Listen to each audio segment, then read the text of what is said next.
master, the teachings pastor, sinister streets and moving bags past the police is speeding fast in the evening. The truth is it's all about eating, but I'm feeding food for thought for those either fasting or feasting. Putting faith in my beliefs when I'm speaking, looking straight till I'm decent, at peace with no fear, believing it's real. I tell them it's heaven, but it's hard when you talking to niggas with no ears. From clouds of chronic coughing and sessions off, walking and stressing, straight lost in the essence. I pause for a second with my thoughts and reflections. I take my losses as lessons, but it's all just a blessing, and that's the mess. We can chop it up, get our profits up, get this dust. If you just rotate with me, yeah, it's not a song I'm trying to put you on or what I'm on. If you just rotate with me, yeah, we can chop it up, get our profits up, get this dust. If you just rotate with me, yeah, it's not a song I'm trying to put you on or what I'm on. If you just rotate with me. In an instant, friendship seeing quick in the music business. It used to be just music, now it's just business. The relentless pursuit for loot, dividends and interest, hidden agendas, leaving you defenseless against them. Not to mention intentions to benefit from you penning authentic sentences. Shit for the spinach, niggas that did it. Listen, while you scribbling, picturing images of living on premises, surrounded by fences and different women in silky linens, bending and grinning, intended rentals, you slipping, cause these Vicks is out, tricking your chips in. The game's cutthroat, rules was laid back in the day before rappers got paid by sponsors, slung dope, and shit ain't really changed beside the amount of change the game. Famous names so these lames can front, so I change the game. See my future through the blunt smoke so high, looking at my future through the blunt smoke. We can chop it up, get our profits up, get this dust. If you just rotate with me, yeah, it's not a song I'm trying to put you on or what I'm on. If you just rotate with me, yeah, we can chop it up, get our profits up, get this dust. If you just rotate with me, yeah, it's not a song I'm trying to put you on or what I'm on. If you just rotate with me, I'm invincible, guarded by two identical, invisible guardian angels that guard every angle of my physical frame. Spiritual miniature ministers whispering, keeping me on the top of my game. Lessons to gain, pleasure and pain. Like my eyes, they reside on the left and right side of my brain. Quietly praying, navigating my aspirations, passing calculated statements while I'm grabbing my flame. Wasted in the basement, pacing, placing words on pages, blazing my merch to the face.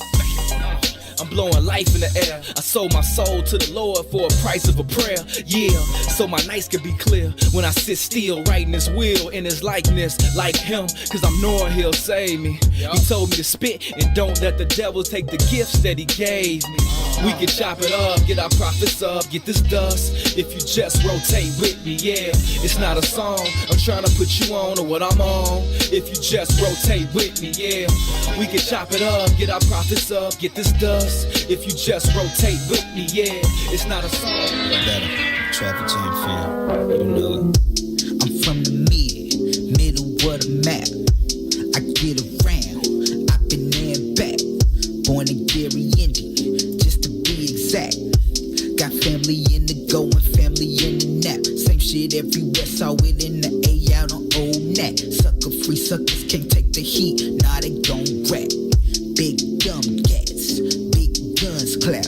Another brother dead, another mother son lack. I'm from the era where the niggas did scrap. Seen the same person shot with two different straps. You don't want this, now you don't want that. Tired of fuck shit, wanna take a nap. I'm a dog on these chicks, just a different cat. Must make at least an M to make an impact. May just paint the Benz matte black, fresh head to toe. Never wore socks that didn't match. Cause I'm from the middle of the map. Yeah, I'm from the middle of the map. I'm from the middle of the map. Nigga, I get around, I've been there and back. Yeah, I'm from the middle of the map. I'm from the middle of the map. Yeah, I'm from the middle of the map. I get around, I've been there and back. Check, I'm from the middle of the map. I get around, I've been there and back. Born in Gary, Indian, just to be exact. Got family in the go and family in the nap. Talking money, shit hit my jack. If it don't make sense, shit I can sense that. Blowing big loud, never the mid pack. See you talk, that's big cap. Nigga, I walk the walk with graduation hats. Fuck your opinion, nigga, in fact. You fuck my bitch, shit, I tip my hat. Now she dead to me, can't bring her back. Play the game, play the field, never been set. Bulls game, flow seats just like my Benz mats. Blood to my lips, gun on my hip, her project pack. Act not my cup of tea, rather sip some yak, cause I'm from the middle of the map. Yeah, I'm from the middle of the map. I'm from the middle of the map. Look, I get around, I've been there and back. Yeah, I'm from the middle of the map. I'm from the middle of the map. Yeah, I'm from the middle of the map. Look, I get around, I've been there and back. I'm from the middle of the map. We ride big Chevys, big Cadillacs. I'm from the middle of the map. I'm from the middle of the map. We shaking up, don't give too much that. Nah, I'm from the middle of the map. Granny's moved up top, cook so food it got us fat. Yeah, I'm from the middle of the map. I'm from the middle of the map.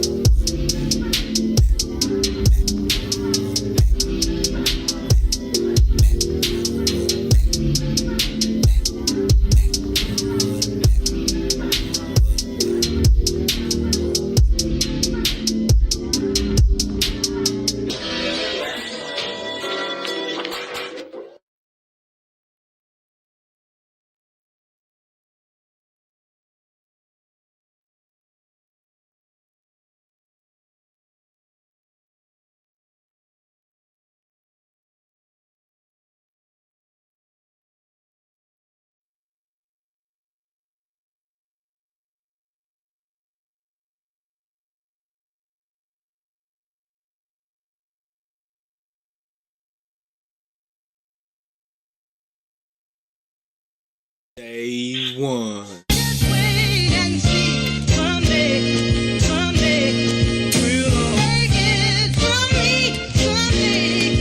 Yes, sir, I like how that sound right there, man. You know what I'm saying? You know what I'm saying? That's kind of inspirational. It's like everybody got a goal. They're trying to reach or alive. They're trying to live, man. Be bumps in the road. You just gotta keep pushing forward. You know what I'm saying? If it don't kill you, it make you strong. You know what I'm saying? My story right here.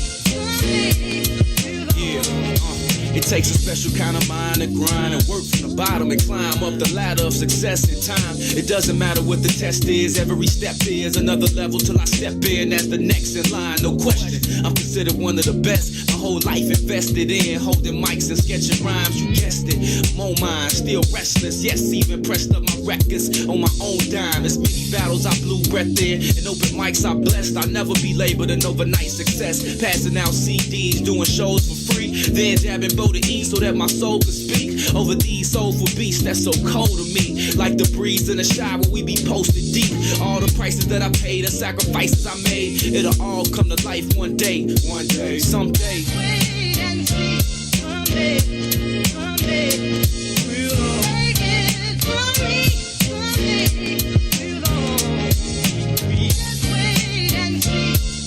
Just be patient, man. Bumps the road ain't nothing. Rotate, nothing stopping us. Check it out. Look, I remember it like yesterday, trying to get my record played at a radio station where they play hits for days. Having a conversation with this lady I'm facing while she making a statement made for me. She said, look, it's too many words in your hook. You need to work on your look. For what it's worth, I never took her words personal. But at first I wasn't certain though if she knew my words are personal and not just verses and books until the curtain closes. This is my version of what I know, learning in first person till I blow, and still I know how it feels to know I'm the deal. Did you still feel like a deal is just right, or a deal just might still add to my appeal? But they won't know I'm real till I touch my first million, right? I'ma chill till my bars is felt and play my hand with the cards I'm dealt, and that's the plan till it's solved itself.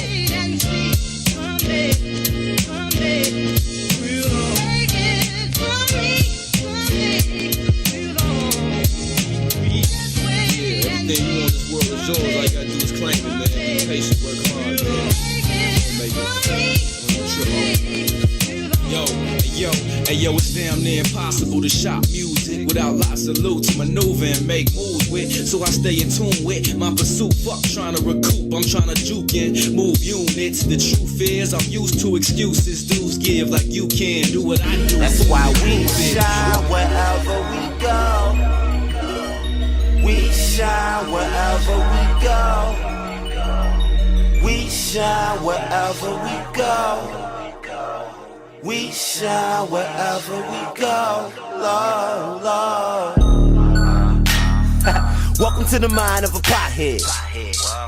On my head, see a young nigga got dressed. We don't give a fuck what the cop said. I'm living a legacy, so even when I die, I am not dead. Nigga, I am not dead. Fuck with me.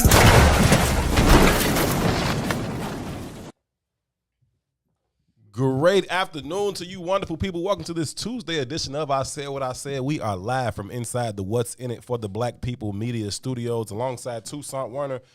My name is Howard. Each and every weekday, 3 to 6 p.m., we get together right here with you and we discuss issues that are currently impacting the black community, how those issues impact us as individuals, but also how they impact us as a collective. And along with your help, we talk through many of these issues in hopes of finding the optimum solutions for how we can overcome those issues. Again, overcome them as individuals, but perhaps more importantly, overcome them as a collective. So again, thank y'all so very, very much for choosing to be a part of this conversation. As always, your input is valued. It is certainly appreciated. Absolutely anything that you want to add to the conversation, feel free to do so. We will read through as many of your comments as possible while we go through the show. We would kindly request that you please take a quick second at this time to share the broadcast. Please share it on your personal page. Share it even within your personal network.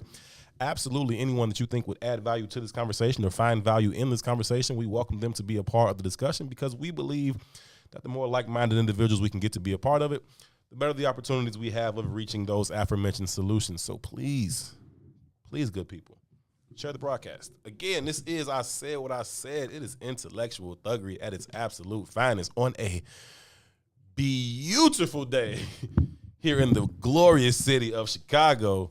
My name is Herb. His name is Two. What is happening, good brother? What's up, family? I'm blessed and highly favored, man. It's Tuesday today. It's Tuesday. I forgot. And as per usual, not even as per usual, right? We got the best weather we've had all year. I had a whole plan for on the Tuesday. You understand me? On a Tuesday. On a Tuesday, it's going up. Right. You know what I mean? So I had this whole plan. I was going to get out, get on my bike. Okay. Had to run some errands. Oh, that's not cool. Yeah, had to run some errands, handle some stuff. And no sooner than I opened my eyes, did I realize that my wife had a whole schedule for me today. Wife had plans for you, huh? Yeah, it was some complete BS. Right? So I don't even get out the crib, and I only get out the crib at 2:30 because it's like, all right, no, I got to go. Seriously, you BSing right now. Right. I got shit to do. Right. You know what I mean? What was comprised of that? Like, when the list? What was it was that? all kind of stuff. Like work list Honey-do or list. like It's work list, jerk list. It's just a bunch of lists.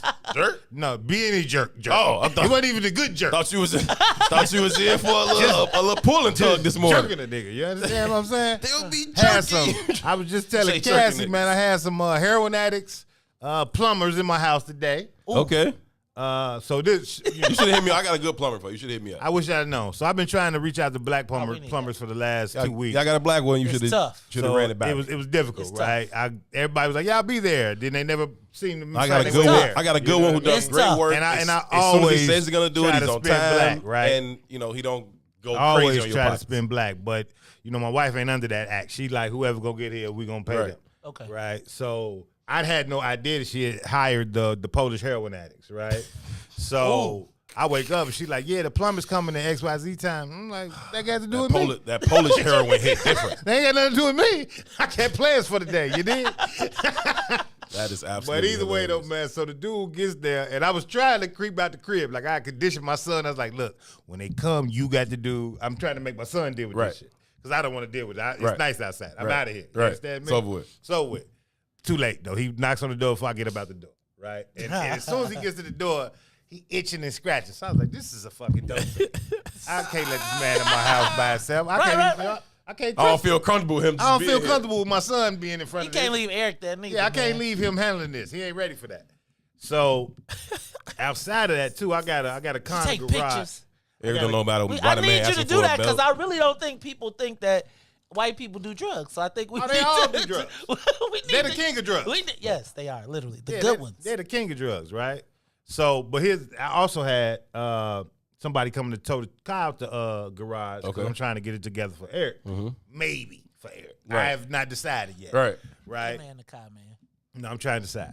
But anyway, so dude was supposed to be there early. So he was working with my schedule. I was gonna be out. So he ain't never show up. So I was gonna do like they do. I'm going. You miss me. You miss me. I'm not dedicated to that car. I don't care. Right. If you come get it, you come get it. Right. So, plumber's in there though, and then the tow truck guy called me. So now I got everything going. So I tell Eric, I was like, watch the plumber for a minute. I gotta go see if I can let this dude in the back gate to pull a car out. So the dude, the tow truck still didn't come. So I go back in the house. The plumber's working in my bathroom in my room, right? So I'm like, Eric, go in, right, be with him. He's also in my room. Bathroom. Okay. So he's about to say some bullshit. What he said? He's about to say some bullshit. So that capitalist bathroom? He's not paying. Capitalist bathroom. I'm not paying him no attention. But I come back in my room, G, and this is why my son, that's why I say I don't know if he's ready for the kind of responsibility of a vehicle. I come back in my room after I done told him to watch this man. Eric is in my room.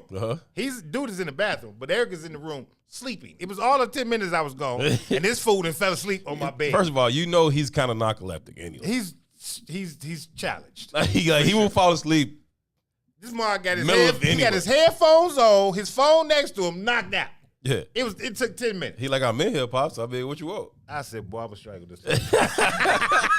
I want to strangle him. It is what it is, man. I get you. I also had a good day. And we do have interview scheduled right now, and our guest is backstage, so I don't want to keep him waiting too long. But I woke up this morning. Well, first of all, I didn't go to sleep until this morning, right? So my plan was I was super tired yesterday. I'm like, okay, I want to get some rest tonight. It didn't work. This tooth thing, this whole face thing was like, it wasn't letting me sleep. You do anything about that? So I was like, last night I'm just sitting there kind of like just tossing, and I'm like, and so I'm sitting up and I'm watching TV, and I can't really fall asleep. And so this morning, I finally fall asleep at like 5 o'clock, and then I wake up maybe at like 9 something, and I'm like, yo, let me call the dentist right now. Like I gotta get this. We gotta get this thing figured out immediately. And so of course I know where the black-owned dentist is. And shout out to they got two locations. They got the Woodlawn location and the Chatham location. But anyway, right there, 83rd. The Chatham one is on 8544 South Stony, and then the Woodlawn is on like 1502 East 63rd Street. It's called the Woodlawn Dental Gallery and the Chatham Dental Gallery. Super dope art in there too, G. You got to go in there to see the art. They got like super dope black art on the wall. Anyway, what was it? Where's it at? The Chatham location's on 85th and Stony. The other one is on East 63rd, right across from the Y. But yeah, super dope. Dr. Bowden, black dude from Inglewood, real cat. We'll interview him, man, because he's dope. But anyway, they was phenomenal. They got me situated. They gonna get me taken care of in terms of getting whatever procedure I needed. But they had to give me some medicine, right? So my face ain't fucking Professor Klumpish, and I'm not in pain. So you're not Conway the Machine. That's that penicillin, boy. They got to take the infection out. I'm a pro at that. Yeah, I had too much fun in Hawaii. No, I'm kidding.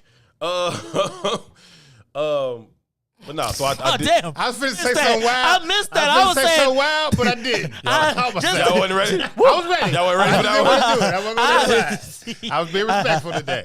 I was ready, though. It was in the chamber. It's a preemptive strike on myself. But no, it's all good, man. So a shout out to them, man. They got me together, and then it was so doggone nice outside. I went over to Eno's to GQ Gentleman to pick up my suit for the who getting fresh to death? Hey, killing them? Hey, what is it? What is it? Lavender? This is beautiful. What is that? Velvet? Beautiful. What is color? that? Velvet? I'm not telling you. You got Sweet to show potato. up. You coming to the party? Salmon. I haven't been invited, man. You know I how wasn't y'all gonna invite do. you, but you know you go. But now that you caught me talking about it, Right. I was like, dang. Since you're here while it came up. No, I'm kidding. But yeah, Sunday. We're doing a day party Sunday, 1 to 6 p.m. Where? I can't tell you where over the air, but I got you. All right. I did invite some of the Izwiz, a few people from the Izwiz fam. I want to invite a couple more, but you know we got capacity and COVID restrictions and all that. I wish I could just be like everybody come kick it, because we definitely gonna kick it. Right. But you know, but I'll definitely let you know it's gonna be dope. It's gonna be dope. Sunday 1 to 6. We're gonna kick it. I won't take too much of your time. I'm gonna just hit you and quit you because you know I get my kids on that day. Okay, but well, I would definitely love to come through and just say what's up to pull them. up, have a drink and bounce, man. It's gonna be all set up. It's gonna be dope, man. Is it gonna be at like the world famous joint? No, No, man. I'm trying to come after one actually, but Carrie probably won't let me. Whatever, you know, we go be there. We're gonna be kicking it. So either way, you Carrie pull up, man. We gonna have a good time. Wait, man, Carrie decides when you can and can't leave the house. Of course she does. I would tell you that honestly, in the COVID arena, all things considered, I am definitely what do you call that? You defer to her. I definitely am like, yo, what's Can I you go? know, like not can I go, but babe, you know, I'm gonna go. Don't sit here and cap on these microphones. You know she be listening. I'm gonna go. I'm like, babe, I'm gonna Please, go. Please, baby. And she gonna be like, now you know that ain't nobody got no mask. But baby, I got the mask, I got the vaccine, I got the. Nah, but she, I think she might. She like, she, you know, it's like Herb Howard, so she might let me go. When she be around, I be talking. When she leave, I be talking. I'll be talking again. Speaking of COVID, our guest today has masterfully assisted Black businesses in navigating these tumultuous times, these very, very unique times, to try and help people not only sustain but find ways to thrive in the middle of an international pandemic, specifically focusing on Black businesses. His company, the Morpheus Consultancy, they've worked with so many different organizations, so many different businesses of all sizes to make sure they've been able to sustain themselves, not only over the last year plus, but just in general. And absolutely thrilled that he took some time out of his schedule to come on and talk to us about some of these Black business issues and what that's looked like over the course of the last year. Let me go ahead and bring him on to the screen. His name is Emil B. Harper. Emil, what's going on, brother? How you doing? Hey, it's Amiel. Nice to meet you, bro. Amiel, I'm very sorry. That's much better than Emil. Amiel, how you doing, man? I'm great. Thanks for having me. Oh, no, appreciate you taking the time out of your schedule. I truly, truly do. And I want to give a huge shout out to my good friend, Brittany Bowie. She is phenomenal. And she's often making connections for people that I need to be in contact with that will either, be a good topic or content for the show or otherwise. So, is that an Alpha Crest on that sweater? That is. I thought I recognized that 06. Y'all just gonna start gangbanging on the show? No, I'm just acknowledging that you're doing great things through COVID. That's Yeah. No, that's what's up. Amiel, tell us a little bit more about you and then also about the Morpheus Consultancy before we get into the conversation. Sure. So, grew up in the south suburbs from Chicago Heights, went to HF, youngest of 3 kids. My education, I started at Bradley University. I have a bachelor's in finance, worked in private wealth for then Merrill Lynch, which doesn't exist independently anymore. Hated it, went to law school, practiced law for about 6.5 years, went back, got my MBA, worked in corporate, realized that is not the culture for me. Left and launched my own thing, launched Morpheus, and was doing that, and then got a call from our previous governor to run the state supplier diversity program. Okay. Did that for about a year. And now I'm back to running my consultancy full time. Phenomenal work. Great path. Why have you kind of settled in on consulting and trying to help other businesses reach their fullest potential?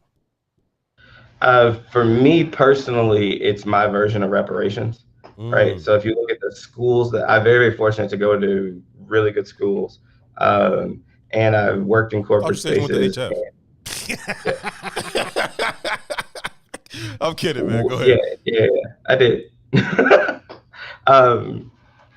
But yeah, so for me, it's been taking some of the things that I've learned and experiences and things that I've seen at these large scale corporations and reapplying them to our community. And we have, I think that's not a secret, that there's a significant amount of brain drain right? There's people who have opportunity and leave the community and don't really come back or reinvest. And so for me, I wanted to take time and really invest in creating more sustainable Black-owned businesses, as a way, of taking all the things that I learned and redeploying them. But also, I'm a firm believer that entrepreneurship is one of the keys to Black people being free. And so that's why I do what I do. Amir, break that down for me when you said this is your version of reparations. What's that look like? So a real simple example. I graduated, my MBA is from the University of Virginia, which was founded by Thomas Jefferson, right? Slaver, rapist, etc. I did not pay for my MBA, but I took every piece of my MBA that I learned and I deployed in Black businesses. So I took their money, I took their experience, and I'm using it to develop my community. I respect it. Now, I hate it. So we had this back and forth argument all the time, though, right? And I support Black entrepreneurship. I'm a Black entrepreneur myself. But one of the things I struggle with in regards to, like, even in how you presented that conversation saying this is my version of reparations, like, when you think about wealth in this country and then you think about the wealth disparities in this country, most of the wealth in this country is passed down. It's not earned. And we've been kind of left out of that conversation, right? So I know there's a need for financial literacy for sure in our community, but I also oftentimes give a little bit of pushback because I don't believe that Black capitalism is necessarily our answer. I do believe reparation is the answer to kind of stabilize us, but I do not think Black capital, without reparations, I'm not sure if we can even get to Black capitalism in a real way. So I hear you, and here's how I think about it. I'll say it that way. If you look at the history of the United States over time, we have principles that we either keep or don't keep, or we kind of move the goalpost on depending on our needs, right? Sure, so a great example is freedom of speech is one of the core tenets of the United States and the Constitution. On September 12th, 2001, the radio stations banned the Dave Matthews Band song "Crash Into Me." It has absolutely nothing to do with planes hitting the towers, but we treated free speech differently post-Patriot Act than before, right?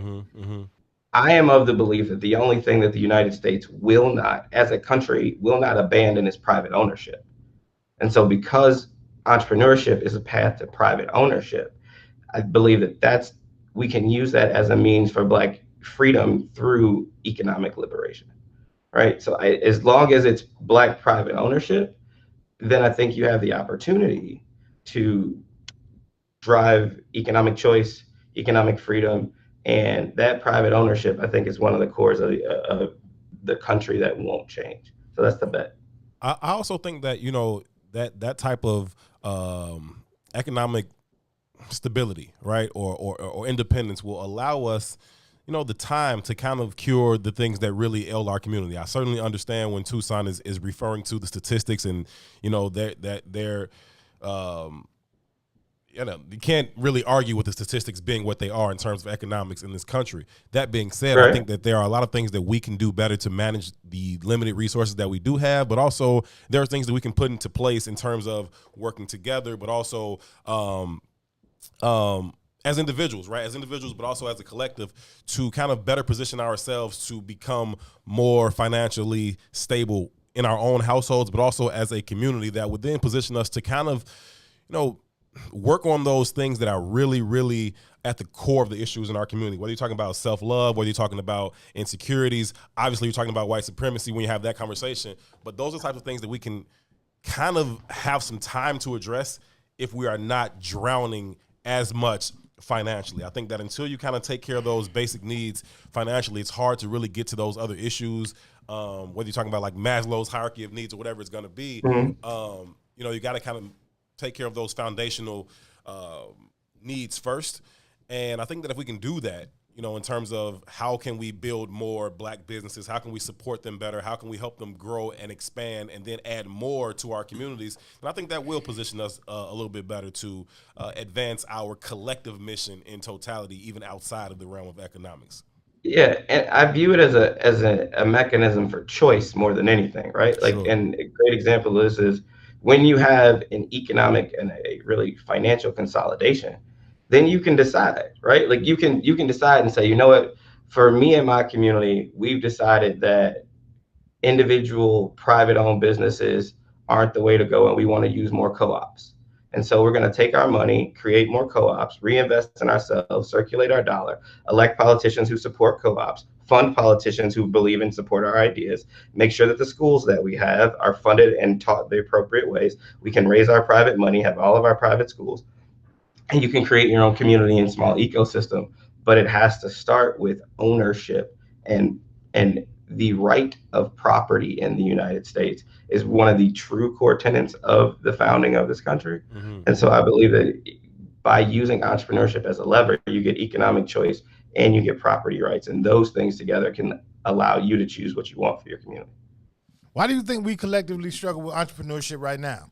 Right? When you look at the numbers, I think 97% of all Black entrepreneurs are like one employee businesses.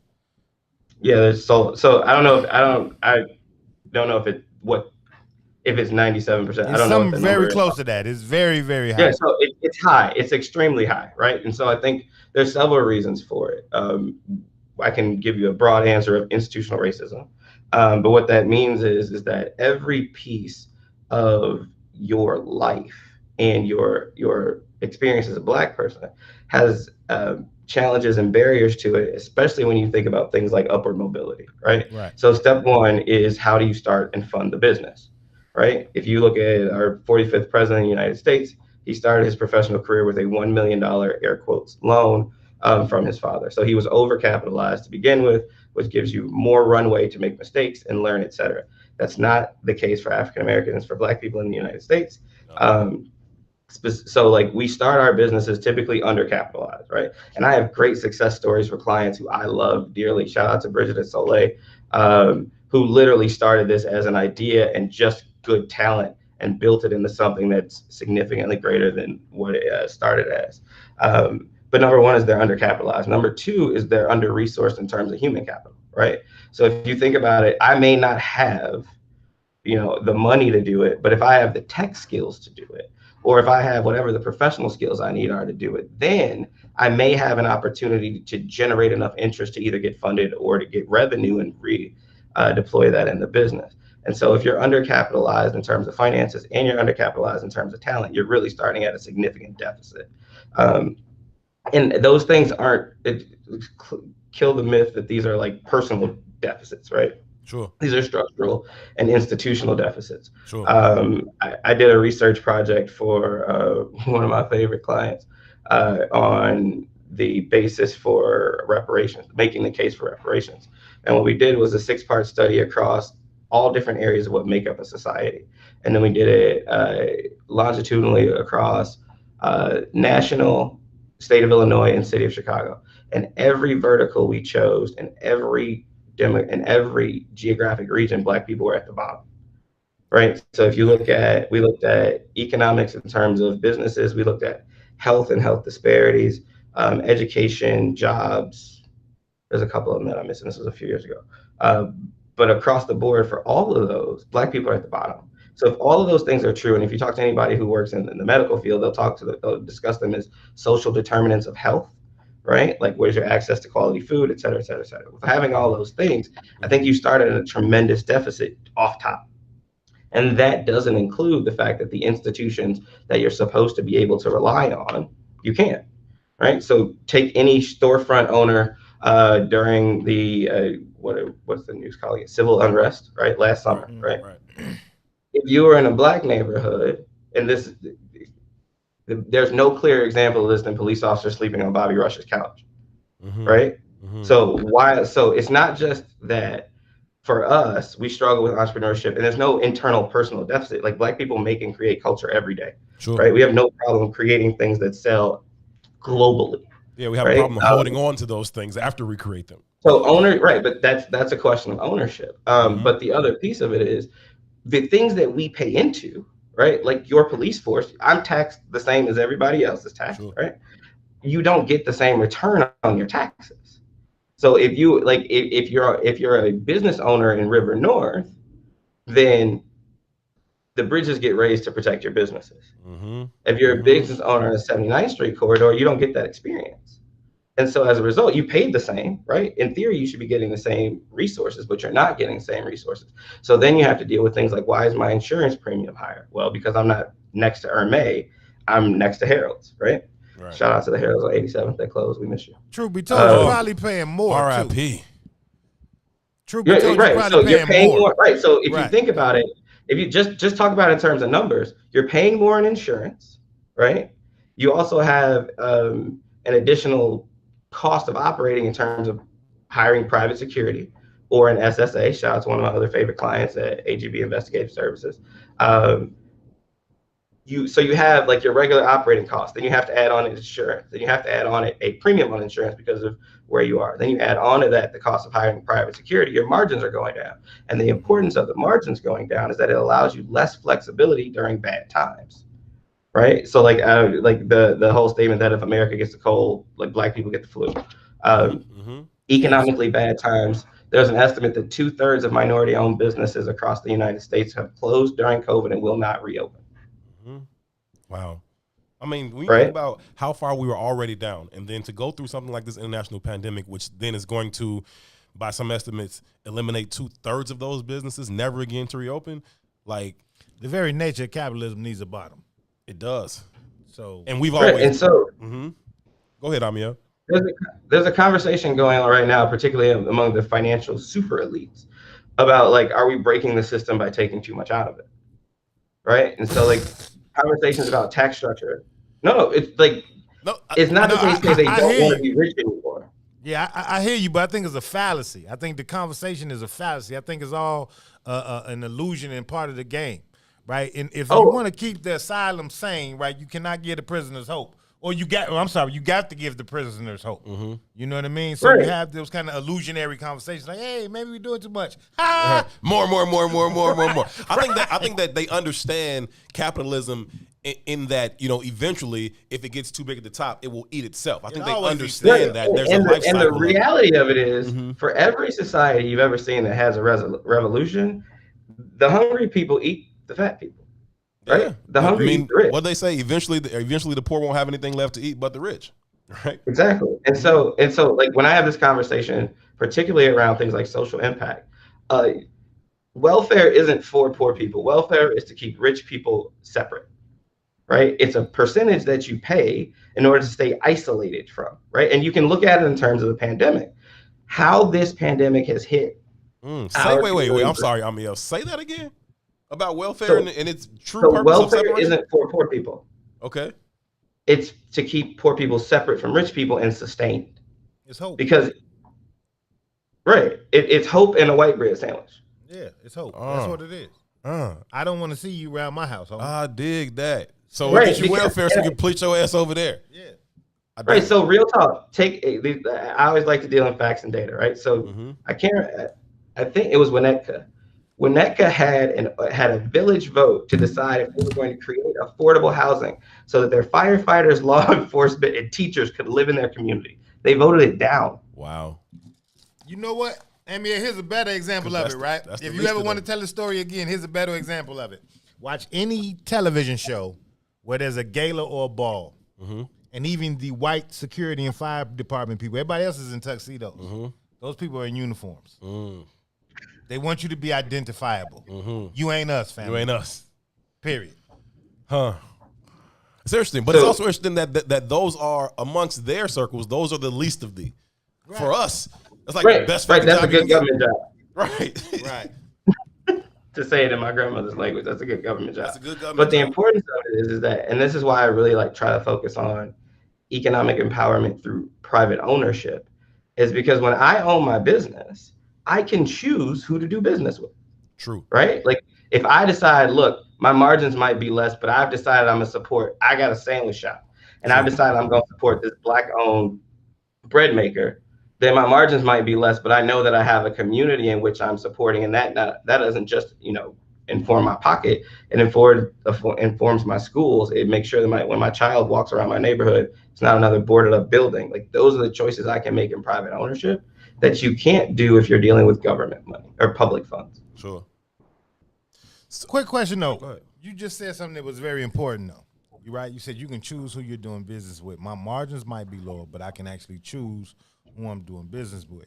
Part of the design of how white supremacy works is kind of, we have this kind of conditioning not to believe and trust in ourselves, even in our community and our people, right? So you started this conversation with saying it was a brain drain on the elites of our community. But I think this goes back to what I said, like, I don't know if black capitalism is the answer. Because part of that, the context that we don't necessarily identify or rock with, is that it's a socialization entangled into that as well. And that socialization makes the aspiration of the capitalists want to be next to people like them, i.e. white capital. People. Yeah, sure. You know what I mean? So to say I'm a, lessen my margins to go help my people, that's a commitment to blackness over a commitment to aspiration, wealth. Sure. All the stuff that goes with capitalism. What's wrong with that choice? And I don't think there's nothing wrong with that choice. I just think it's a fallacy. I don't think we operate from that mindset. I make that choice every day. Like, I want you to understand, I'm in my office right now. I live this choice. I am embedded in a black-owned law firm. I'm supported it. And I get it. I fully get it, right? And I make that choice every day too. But I also recognize I also recognize that I'm an anomaly out here. So I don't know if that's true. And here's where I think you can actually tip things. If black success, if they see the success, then of focusing on your community, then you're not an anomaly. You don't have to be an anomaly for the people who you support. You can create the ecosystem, right? Classic example is if you took any black athlete any black NBA player in the 80s, 90s, right? Republicans buy Jordans too, right? Compare that to the top black athletes in the NBA now. They've all created ecosystems for themselves and their teams, their families, right? I don't mean team like sports team. I mean like their crew, right? So you take the LeBrons of the world who are like, hey, look, I'm going to do TV, I'm going to do media, and I'm going to do sports and I'm going to make sure that at every stage of it, I put my people on so that I'm not only capitalistic, but I'm also culture first, right? And I'm black people first. And that's what the private ownership piece offers, is the right to make that choice, right? Like everyone has heard the story about Beyonce getting up and walking out of the meeting with, was it Adidas or Reebok? Because there were no black people in the meeting. That's choice. And that's where I think that you have the opportunity to really flex as our community. I agree with that, and I see that. I know you disagree because you disagree with everything. No. Like, let's have the conversation though, right? Like, of course, we go. Amiel, listen, bro. Amiel, listen to me, brother. I mean, I respect it though. I love this conversation. I think we need to have more conversations exactly like this, right? But my only pushback would be, and I agree with you too, and you're gonna hear that term pushback a lot from him. Don't even worry about it, Amiel. But like you, I'm interested, right? Like you, I'm interested. So I study this stuff, and I study it from several different vantage points, right? One is the capitalist advantage, and one is the socialization of black people in general. That has to be a key component of part of this conversation at all times. At least for me, I don't see any way to separate the two. And even when you start thinking about those ecosystems that those NBA players create, they do, but then they kind of act as colonists would act in South Africa, right? So you get the LeBrons, you get the, I can't name it, I know what you're talking about with the Maverick Carters, and I can't think of the name of the businesses or whatever they've created. But, and then they make large-scale investments in philanthropy in all white communities. It just bothers me. And I think it goes back to the context of, even when we're in a room full of black people, because we don't fully have a black identity, all it looks like is failed black capitalism, right? So it doesn't trickle down back to the community in the same kind of way. Now, what you're doing, I respect it, right? And what they're doing, I respect it at some levels too, and I think it's a learning curve. But, we can praise LeBron, but LeBron is no different than Phil Knight. The money's still getting seeped out of our community. And when he does make Phil Knight make the investment back in Ohio, he makes it in the white community where the services are going to the vast majority of white folks. That kind of bothers me. Cool. Right. And just to be clear, I'm talking more about the model than the choices of the individuals. I respect. Right. Like I can't say, and because I don't truly know what their individual motivations are. And I have a personal issue with the traditional version of philanthropy. For my friends who are East African, we have the joke of if philanthropy is dropping 50-pound bags on 40-pound people. right? You're like, oh, we just gift you things and we give you things, but it's never like the actual tools for sustainability. What I do in my company is work myself out of the need, right? So every company that I work with, I build their capability set. I actually teach them the models. I show them how to build their businesses, not so much so that they will continue to need me, because again, based on the stats, I can't run out of Black-owned businesses to help before I die, just because of where they are, the number of them and the amount of need that there is. So I'm good in terms of volume. The real concern is how many of these businesses can build their capability sets, and not just businesses, nonprofits, whatever the version of the entity is, can build their capability set where they don't need me, or where they get to a level that they can pay for, better services, or. I think that you have to have the choice as to whether and where you put your dollars. And I also think this is really, really important that our community hold people accountable when they make said choices, right? Like Tyler Perry builds Tyler Perry Studios and then says, in fact, I just got a call from a client. It was my cousin, like, hey, can you read this contract? I'm supposed to be filming a pilot on Tyler Perry Studios. And like, there's a certain amount of that space that's just for like experimental art for people who otherwise wouldn't have access, right? Sure. If we hold the people in our community accountable and ask, hey, look, how many of your vendors, right, are actually Black owned? So when I work with clients in the predominantly white institutions that I work with, the first question I ask is, show me your budget. I don't care what you say. What you spend is what you care about. Right. And so when you start to say, all right, now that I see what your budget is and I have your list of suppliers, let's go back through the demographics. What do those suppliers look like? Are they Black-owned businesses? Are they self-funded? Where are they located? And then you can start to use the data to ask critical questions, right? Like, what's the correlation between zip code and lending? Right? Like, because here's what I know. Every time a business gets a TIF credit, that means tax increment financing. That means that they have some level of credit where they don't have to pay into taxes and earn revenue. If that business gets a TIF credit, but they don't serve my community, that means that the tax burden has shifted so that my underfunded community now has to pay all of its money plus some, while someone else gets a benefit that doesn't come to my community. Like, when you look at it from a systems perspective, then you can start to see and trace it just like water flows. Look, there's revenue on this side and there's none on this side, but we're not seeking to equal it out. But instead, we're looking to make sure that we protect our interest, right? And I don't blame any parts of the system individually because they all work together. But I think it's really, really important that we have a level of private ownership that allows us to say, you know what, you cool Representative X or, local school council member, blah, blah, blah. Sure. But you keep taking money from them and they're not doing anything for us. So we're going to fund someone else, or you're going to address our interests. Yeah. I think that only comes from private ownership, because you can't compete. I have very good friends who are elected officials who literally got phone calls like, yo, I'm going to support your campaign as long as you fire your staff and handle mine and I take care of all your fundraising. If not, when I hang up this phone, I'm calling your biggest competitor and I'm going to fund them. Right. And then by and large, your choices are survive or not. We sell into that construct, right? And I think that, first and foremost, we must identify who our team is, right? I think that as Black people, we must understand who our team is and then allow that to be our North Star when the time comes for us to make, one of those critical decisions. And I think that as long as we stay true to our North Star, we will find ourselves advancing. But I think that we often always give ourselves the cop-out reason for why I went the other way when the North Star should have told me to go this way, right? And I get it. I understand it. It's not that I don't understand the decision being made. It's just that I don't agree with it. And so I can understand why you made that decision, but just I need you to understand that when you made that decision, you went counterproductive to what was good for the team.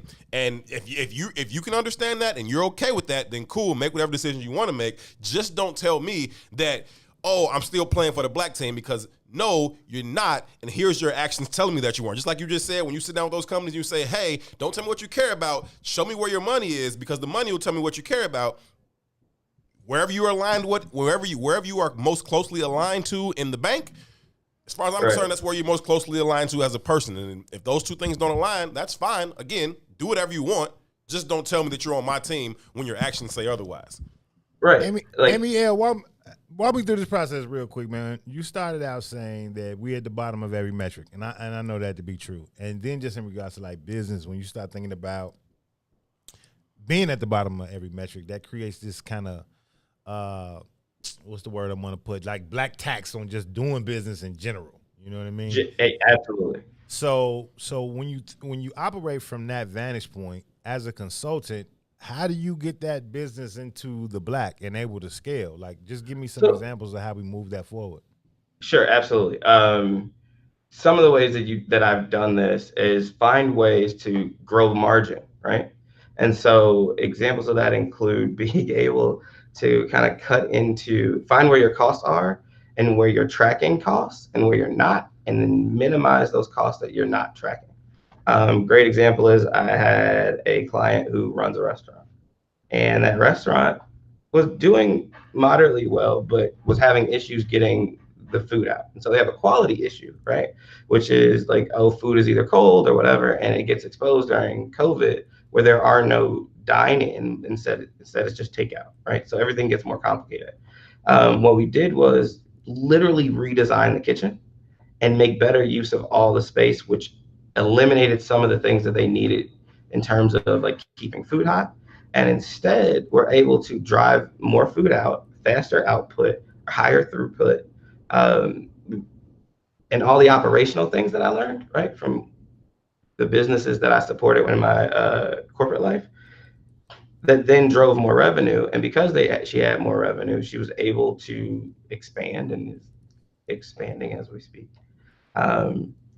So it's the knowledge of what makes either more efficiency, better margin, new business opportunities in terms of growing top line revenue, applying those principles that I've used at the largest consumer packaged goods company on the earth, as well as some of the other companies that I worked for, applying those things to these businesses. Because for most of our entrepreneurs, they don't have time to study this stuff, right? Like, especially when you're dealing with the Black community, we don't have the same level of either experience, or sometimes it's education, but it's almost always they don't have as much time because they're solopreneurs, right? Sure. So every piece of my business that gets done, I do it, or I oversee it, or I touch it in some way. And so being able to drive efficiency for them is one of the ways that I grow their margins, but I also free up their time.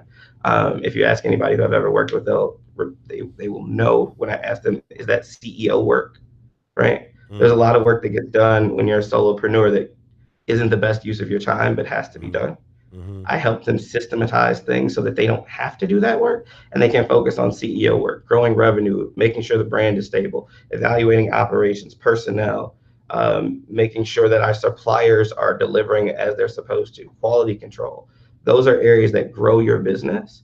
But if you're still busy worrying about sweeping the floor and doing X, Y, and Z, then you don't have the time to do that. Yeah, no, and time becomes your greatest resource, not only in business but elsewhere too. I believe that about time. There's an argument in our community that very few Black businesses actually exist. Right? In what way? There's an argument that says what we have is high-level hobbies. High-level hobbies. I think that. Right. So there's a difference, though. You know the difference? Hobby is 4 years in a row, according to the IRS, 4 years in a row without profit. Right. Oh, then so we had a bunch of high-level hobbies. Right. Exactly. and there's a lot of registered businesses that aren't necessarily either operating in the Black or aren't necessarily operating, as a fully standalone venture. Right. That doesn't mean that it can't be. Again, a lot of this is just having the flexibility to be able to play with it and learn. Right? Like if you look at Amazon, which is, one of the largest companies on earth, they weren't profitable for a really long time, but they didn't go out of business. Sure. That's true, but they got a hell of a large investment to start and play with. Like you said, the runway is large to fail. You got a lot of fucking money to lose with. You know what I mean? Right, exactly. It gives you that freedom. But what the money gives you is time to make mistakes, but also time to acquire talent. Right. And I'll give you an example because this ties to what we're talking about private ownership. Right. The Chicago Bulls the logo that we all came to love on starter jackets. I'm born in '81, so that was my time. Yeah. That logo, I believe the guy who designed it was paid less than $1,000 for. His next door neighbor was the owner of the Bulls, and it was mid '60s when they were switching the logo. So he tells him, "Hey, you're a graphic artist. Make me a logo in exchange for it." Can I pause you? Can I pause you there parenthetically, Amiel? Yes, the guy that made it, the logo, only got paid $1,000, which is a sham because of what the logo went on to become and the starter brand and all that. And I think it should come back. I love starter brand. But then the next thing is he lived next to the owner of the Bulls, so that says something about where he started at in the first place, right? The guy who made the Wu-Tang logo made $300. Huh? The guy who made the Wu-Tang logo made $300. The guy who made the Rolling Stones logo made $20. $20. So you the have Rolling these Stones. people- Think about that. $20. Go ahead, Amiel. Right. So you have these people, right? And this is why private ownership is so important to me. So you make the logo, the Bulls logo, Rolling Stone, Wu-Tang, you name it, right? They have the actual talent. Sure. They do the thing, right? They create the logo. The dude from the Bulls gets a couple $100 in season tickets to the 66 or 67 Bulls, which who wants to go to that? Right. In exchange for that, he gave up all intellectual property rights in the future of that work. So he lost every time Michael Jordan made a shot and sold a jersey, and et cetera, right? Conversely, there's a company that's launching, this is, I think, early 2000-ish, maybe 2010-ish. No, it was early 2000. There's a company that's launching in Menlo Park. Said company does not have money to design its offices, but instead they find one of the best graffiti artists in LA. And they're like, yo, we could pay you a little bit, but we ain't got no money, but we think this company's gonna be dope. It's a great idea. Will you just tag our white walls? And we'll give you 3% equity in the company. What was the company? And how much was that 3% worth later on? That company was Facebook. That graphic artist cashed in 1.5% of his company for $124 million. Let's go. Because he owned the rights to it, right? So when Beyonce makes jokes like put some respect on my check or pay me equity when she performs for Uber and she's like, nah, I don't want your cash up front. I want to grow when you grow. That's the value of the private ownership. Right? Because I make the art, I make the thing. And like I said at the beginning, Black people make culture. I don't care like what you say. Like we make culture, we make music, we make the things that make our cities cool. We make the things that keep people interconnected. We make TikTok pop, whatever it is. Yeah. We make culture. If we owned the culture that we made, i.e. we own the platforms and we own the apps, shout out to Aston and Amber for tip off. Then when we own those things, then we get to pick, right? The classic example is Bevel. I think we're so. You own if you're Bevel. I'm saying, go ahead, finish that point. I'm sorry. If you're Bevel, and all of a sudden you're like, yo, there is no national brand for razors for Black men, right? Everything is this 3, 4, 5 blade. And I actually used to work at Gillette, so we can have a whole separate conversation about whether and why that's not. Let me pause you right there. I got to take a break. Can you hang out for just a second? Because when we come back, I want to talk a little bit specifically about some of these things in terms of the challenges with COVID, but I also want to dig into why it is we make those decisions in terms of I would always say was selling out, but lately I've been saying selling into these types of things. Whereas we kind of are short-sighted in our approach to it. Where it's like, okay, give me the check right here, as opposed to saying, nah, just cut me in or cut it out. Like, you know what I mean? I want to have that conversation on the other side of the break if you can stick around. Is that cool? I will stick around. All right, cool. We'll take a quick break. When we come back, we will have more with Amiel B. Harper from the Morpheus Consultancy. This is I Say What I Said, Urban 2 till 6. We'll be right back. WIFTDPM. Everybody's talking about the all-new Sam Silk's Chicken and Fish. Place your order today for a delicious meal. The chicken and fish are fried to perfection, featuring a wide variety of catfish, perch, tilapia, whiting, and shrimp. Now it's your turn to see what everybody's talking about. It's the all-new Sam Silk's Chicken and Fish, Chicago's newest spot for delicious meals. Stop by at 2537 South Wabash in the South Loop, or get contactless delivery from DoorDash, Uber Eats, Grubhub, and Postmates. For more info, call 773-807-9010. 773-807-9010. Sam Silk's Chicken and Fish is open just in time for lunch. Or take it to the house for a delicious dinner. It's Chicago's new spot for perfectly fried chicken and fish. Don't wait any longer. Try it today. Sam Silk's Chicken and Fish. 2537 South Wabash in the South Loop. Sam Silk's Chicken and Fish. Shop at Black-owned and operated Solo Beauty, where you are appreciated and respected. Located at 8158 South Cottage Grove, Solo Beauty can supply all of your black hair care needs. Solo Beauty is open from 11 a.m. to 8 p.m. Tuesday through Saturday.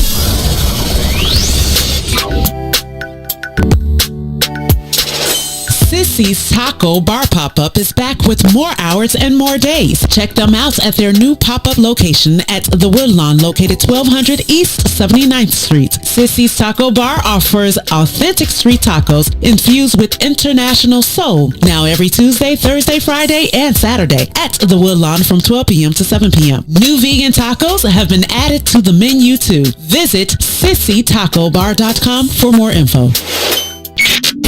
WIIFTBPM. WIIFTBP. Media's just for you and me. WIIFTBP. Media's just for you and me.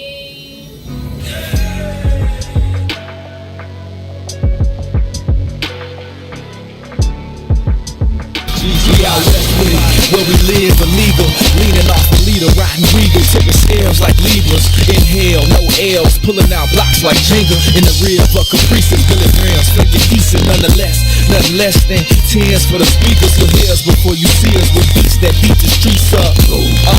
Yeah. So try and keep up, keep it low key, cuz police try and treat us and keep us on a leash, cuz that's how they see us, thinking we nuts. Cuz we die for the ground beneath us, because this land made us. This land made of players that stay on paper. That's how we came up amongst the mayhem to the day when we display what we made of. The game can never change us, the West Side teachers. On these streets where you find that D before G. We out west with it, back down, trying to flip a dollar. If you looking, then we got it. You just got a bit of plot. We out west with it. What's going on, family? We are back, and we are live from inside the What's in It for the Black People Media Studios alongside Toussaint Werner. My name is Herb Howard. This is I Said What I Said. It is intellectual thuggery at its absolute finest on what is an absolutely picturesque, beautiful day here in the wonderful city of Chicago. Hope you all are doing well wherever you find yourself. Shout out to everybody that's watching on Facebook. Shout out to everybody that's watching on YouTube. We truly, truly appreciate each and every one of you. Also back there in the production studio doing, I don't know what he's doing, squinting too hard at the computer screen because he don't got his glasses on. Max, what's going on, brother? You good in there, man? Man, I'm always good. I appreciate it. It's all good. Good to be with the brothers from the ISWIZ, a.k.a. the Northern Illinois University Huskies. Good shit, man. Such Good a shit. hater, man. I really thought that was a respectful. I thought it was respectful. I think when two was like so disrespectful, I was like, by Judge, I think we've got it. I think we've got it. By George, I think we've got it. Haters, man. Hey, speaking of that, real quick We're though, going to embrace it though. We're going to get some shirts to say the Huskies. you should. I'm gonna hang them up at the store too, and I'm gonna help you sell them. Hey, too, but I did. I have secured a bicycle. In the universe. Bicycle. I'm gonna get a bicycle, right? What kind of joint? It's a Trek. Good So I joint. just wanted to make sure I'm in What's the right space. Well, we'll talk about it it's when a you large, and I'm gonna give you the stuff, but I found it used, and the young lady said that it seemed to be a good bike. I was like, I'm trying to stay. I couldn't afford the 2 bike, right? So I was de like, France. I couldn't. You got to move like two. Steal it. Nigga, know he ain't stole nothing. That bike, he bought that bike brand new He off got the rack. insurance. They were like, right, he got insurance. They was like, pardon. I G'd that one. You got the 50-year warranty on I it. G'd that one. Right. You break a spoke, they come back. They be like, Mr. Warner will come pick that up for you, sir. Right. I ran up on somebody say, "Oh, Larry, this mine now." So I'm a little nervous, man, because I don't know if I'm supposed to get a helmet and all Get a that. helmet. Definitely get a helmet. See? Hey, don't let him shame you into not wearing a helmet, man. Hey man, they got to have a brother helmet or something. It's got to be something. But I got a bike, man. I think I'm joining the club. That's what's up. Although I ain't riding on the street like that. I just want to ride the lake or something like that. Yeah. Get some time with the lady and the wife. But I thought I was like, the lady man, and the wife. Yeah, I heard that too. No. The lady, the wife. No, Hey. So I just if you popping off today, you popping off. I don't know. Listen. No, but I got to. If Madam President got a pistol ready when you get home, that's your fault. I got to get Madam President a bike, right? So I need to figure out something for her. So I'm going to probably ask you for a little aid and assist. But I don't want no, look, man, I ain't for the $5,000 bike because we only. If you're not going to fully invest, like if it's just something for y'all to do the lake on, man, go get a bike from Walmart. Like for real. Like don't invest like that. Okay, now I'm just telling you. The moment that I roll up with a Trek and she come with a Walmart bike, she going to be like, for real. See how aspirations work? Can't just appreciate what you got. Around it twice. Like, she gonna be right. She over in the mirror right now. She went and bought the electric mirror today. Y'all are hilarious, man. Speaking of getting in shape, I just saw the brother Sadiq check in from the green side of things. Shout out to the brother Sadiq. He is about to kick off his month of April. Is month-long plant-based lifestyle. So they walk you through the whole thing in terms of the foods you need to eat, but they also give you meal plans and all types of tips. You can ask them questions throughout the month. If you want to sign up for that, again, you need to holler at brother Sadiq. It's also on his that piece. 30-year anniversary today, so give him a big shout out to the men of Phi Beta Sigma. Okay. SS. Man. Shout out to all the Go Mob people, man. I see y'all doing y'all thing, man. Yeah, man. Shout out to Chauncey and the whole line. They did their thing. All right, I'm done. You got two alphas in here. Oh my god. You got two alphas on the show live right now. You got the two singles in there. Brother say you repeating it. Let me like I got it. Y'all out there, man. Animal Free April is what it's called. Okay. Animal Free April is what it's called. You want to sign up for it. You need to holler at brother Sadiq. Get the whole entire package and everything that comes with it. I kicked off mine in January when he did the one in January, and so far this year I'm down like 33, 34 pounds, something like that. So, and that's all just from changing what I eat. I still ain't started working out. I still ain't done nothing. Amazing such a hater, bro. It's unbelievable how much of a hater you are. But anyway, let me get back to this dope interview. We've been absolutely thrilled to be joined by Amiel B. Harper, who was kind enough to hang out with us this afternoon and share some of his experience, not only his personal story as an entrepreneur, but also the help that he's been able to offer many black businesses through his company, the Morpheus Consultancy. Brother Amiel, we appreciate you for hanging out, man. How you feeling? You good? I'm happy to be here. This is a good time. Indeed. We appreciate you for sure. Before we went to break, we had kind of gotten into a discussion about, how soon or how late, maybe too soon perhaps, people sell off their, creative capital, if you will, in the interest of intellectual property, in the interest of money, right? And over the break, too, you were making the point that, the guy who made the Wu-Tang logo got $300, and you said that on the air, but on the break you were saying that he wasn't really in a position, right? It's a luxury to be able to say, nah, I don't need the cash right now. What I really want is the long-term buy-in in hopes that this company will continue to grow. And that is a position of luxury. That is something that Beyonce is able to do now. She's not starving for a check right now, so she can say, yeah, no, pay me in equity, and then we can watch this thing grow. Versus the person who says, I can come up with the design for you, but I need $300 right now. I will say this though, that's a decision, bro. Yeah, it sounds good saying it like that, but in any negotiation, the person at the deficit is gonna lose. Sure, it just is what it is. But I don't know that it's an or, right? I think if you go into the negotiation thinking it's an either or, then you're gonna lose. But if you go into the negotiation saying, hey, look, how do we maximize both of our opportunity, right? So examples of this is like, take the same graphic artist. They're like, yeah, that's cool, great. You can have it and you can pay for it, but you can only use it in these mediums. Now, if you want to use it and continue to replicate it and use it in like these other mediums, like, look, you can put it on the floor in the United Center. Cool. But on every piece of every jersey that gets made, I want 1% of the profit, right? At which point it doesn't cost you any more unless you make more. Mm-hmm. But you can negotiate that. And while it seems like you may be at a financial deficit, the reason that you're there is because you're making something they can't make. Mm-hmm. Right? So it's not a deficit in the sense that you don't have a talent. It's not a deficit in the fact that it doesn't have a value. The only question is, how do we reconcile that value for both of us to get what it is we want out of it? Right? Mm-hmm. And so a lot of times what I help clients do, especially in negotiating contracts, is get through this kind of thought of a binary choice, right? Like, yo, it's either going to be your ownership or like cash or equity, when it should be cash and equity. Sure. Or it should be a profit sharing model that's based on a certain amount of distribution numbers getting hit. Sure. Or, right? There's lots of ways in which you can get revenue, you can get continuing streams of income out of your talent. And that's really the objective. I mean, I'd have to assume that in the market we're entering, when we start to considering the impact of AI, like we've been in the deficit since we've touched the soil.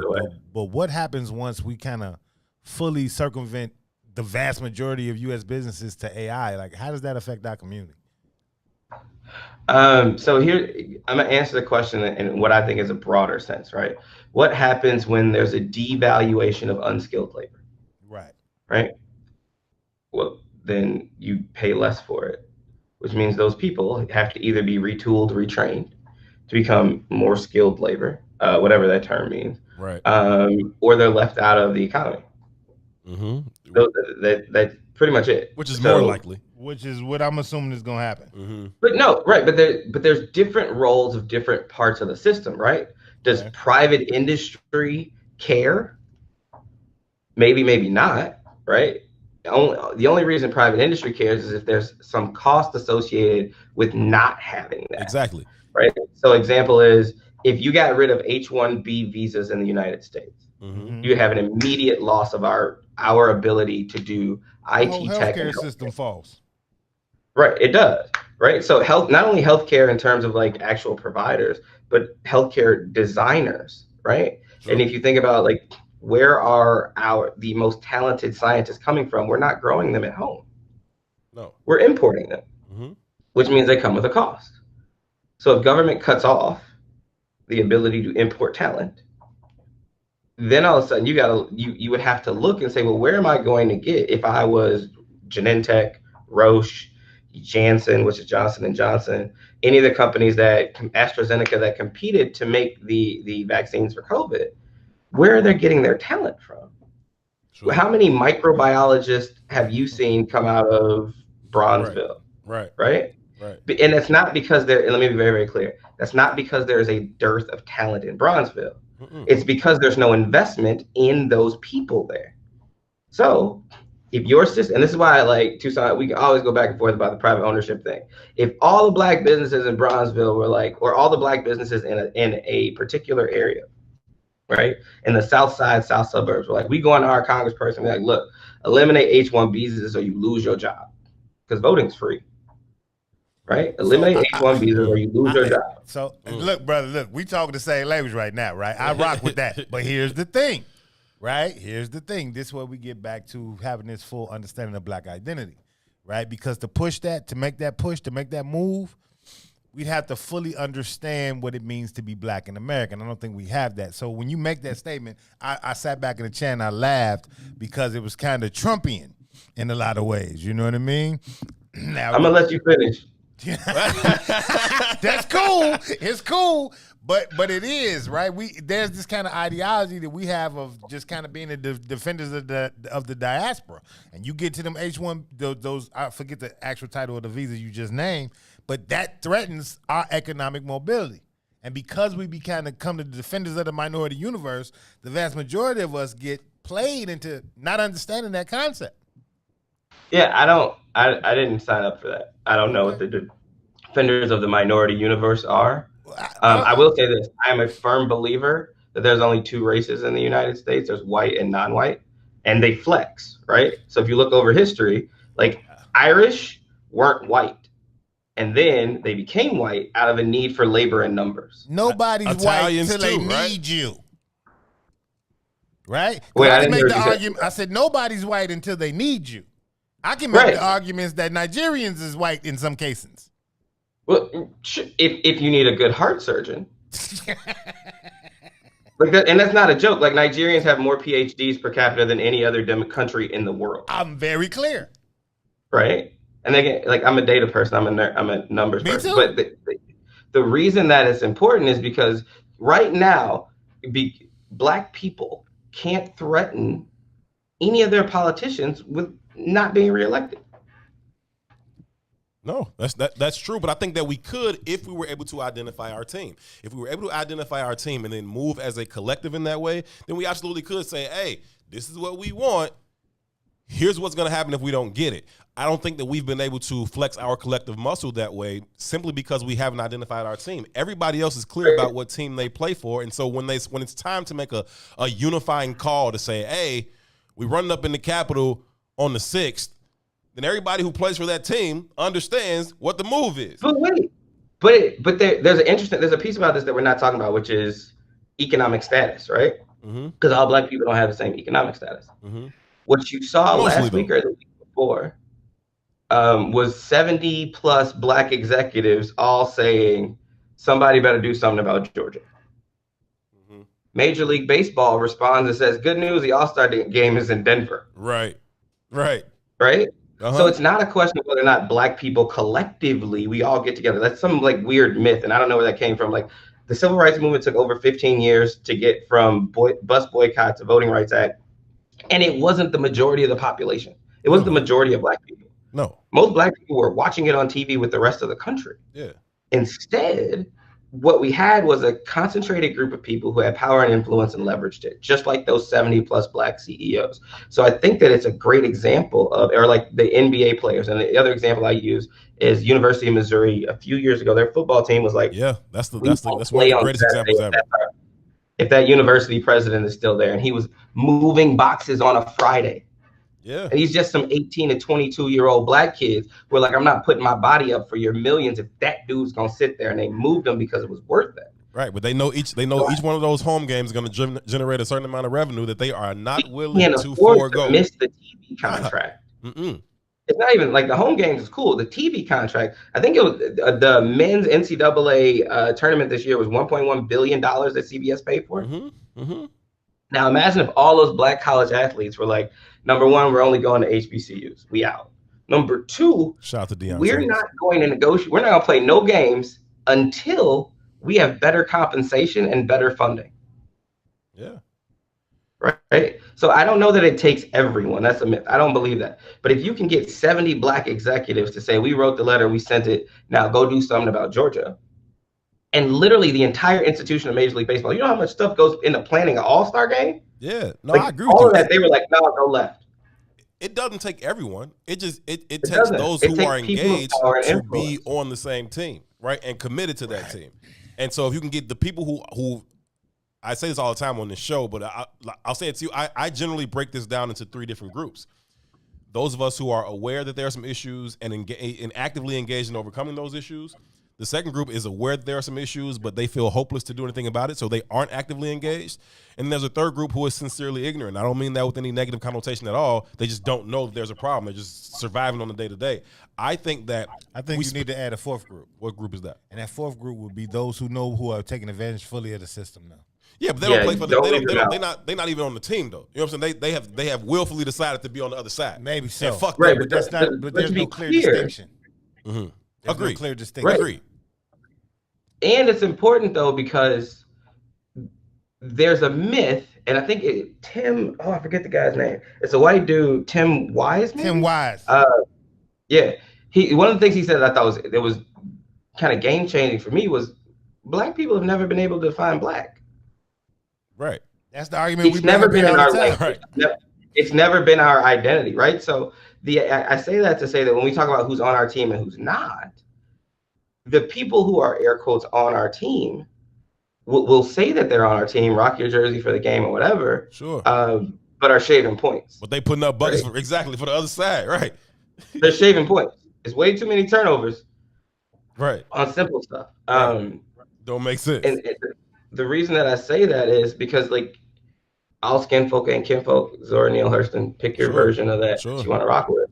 But I think that it's really, really important that we choose people who invest in us by their actions, right? Just like when I look at companies, I look at their budgets. I'll give a great example. When I told my brother I wanted to be an alpha, he asked me why. And I said, I gave the standard answer. Community service, blah, blah, blah, blah, right? Sure. And my brother says, he's 4 years older than me, plays a beta 8, says, do you do that now?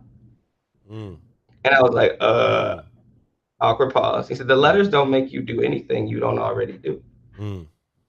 So when we judge people, or when we evaluate who to put on the team, right? Who should be invited, who's invited to the barbecue. Right.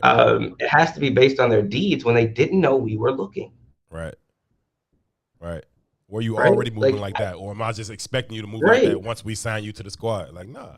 Right. Because you're not motivated by the things that I need for somebody to be on my team. Nah, that's real. Right. Because there will be a point, because Black people are in a position of, they don't have the same economic capital, right? Financial capital. There will be a point where you have to choose between your people and your profit. And if I don't know your character, I can't have any confidence that you're going to pick your people. No, that's two, if we're going to have a real conversation, like, that's the problem with capitalism, isn't necessarily the system itself, because it's just a system and an agreement between people on how we operate and organize.